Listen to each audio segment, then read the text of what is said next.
মাইনে আমি নিব না। আচ্ছা শোন, দেখ আমার লেগে এসে দেখুই, বলো।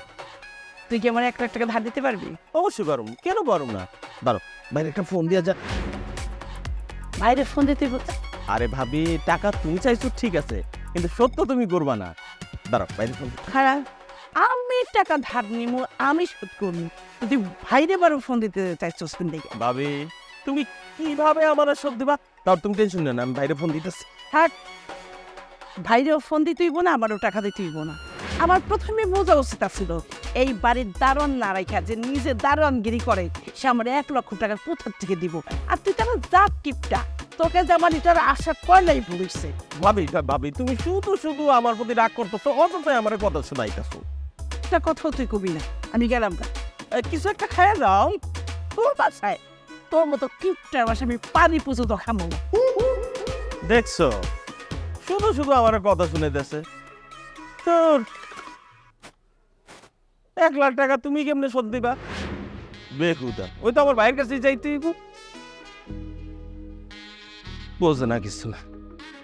তোমাদের সবাইকে আমি যে কথাগুলো এখন বলবো মনোযোগ দিয়ে শুনবা।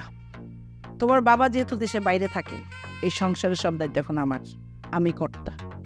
এতবা আমি যে কথাগুলো বলবো সেইগুলো হচ্ছে ফাইনাল কথা। কি সেটা?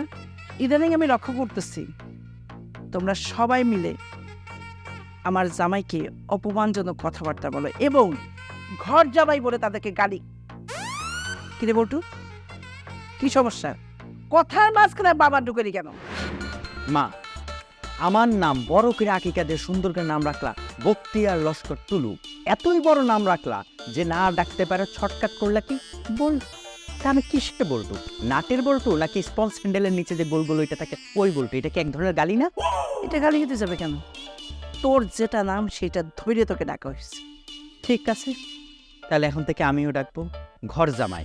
ঘর আশ্রিত যে জামাই ঘর জামাই, নাকি ডাকুন পর জামাই? এ পর জামাই, এ পর জামাই। আমার দেখছেন আপনি ছেলে আপনার সামনে কিভাবে আমাকে অপমান করতেছে, আপনি কিছু একটা বলেন আম্মা।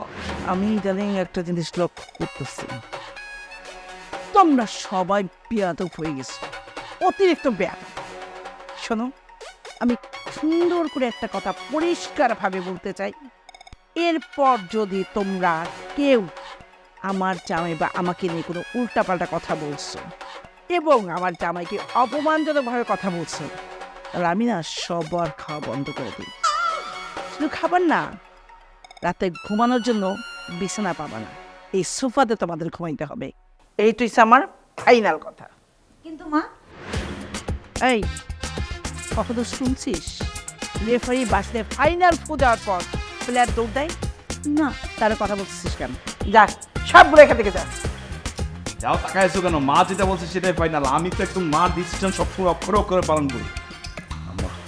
পর জামাই। ওরা আপনার রেফারি, হাফিজের রেফারি এটা মানলো মানে নাই।